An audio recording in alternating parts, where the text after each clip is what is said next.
There's the difference in pet turf and just regular turf. Some people just brand their regular turf as pet turf so that you feel nice and comfy, but the difference is our pet turf is actually made a specific way. It's made with polyethylene and polyurethane. In a nutshell, not to get too scientific on you, it just makes it more durable for, like, let's say bigger dogs or more usage that you're going to have on the turf.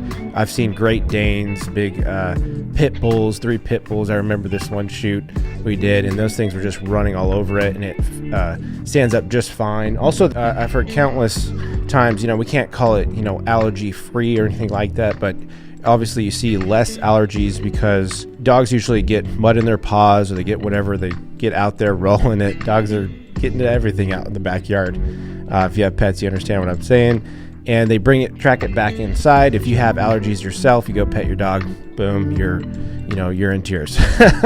Or you're sneezing all over the place. It helps you have less allergies as well, and for your pet as well. Right. And I think you might have touched on it a bit, but as gross as it sounds, the fibers, the hairs in the turf, the pet turf, they sit up in a way that those accidents that dogs have, or I guess it's not an accident because they have to use the bathroom, but it sits on top of the turf, so it's easy to clean. And we see it all the time. I guess our customers go out with a hose, just hose it down, and after that, it's good.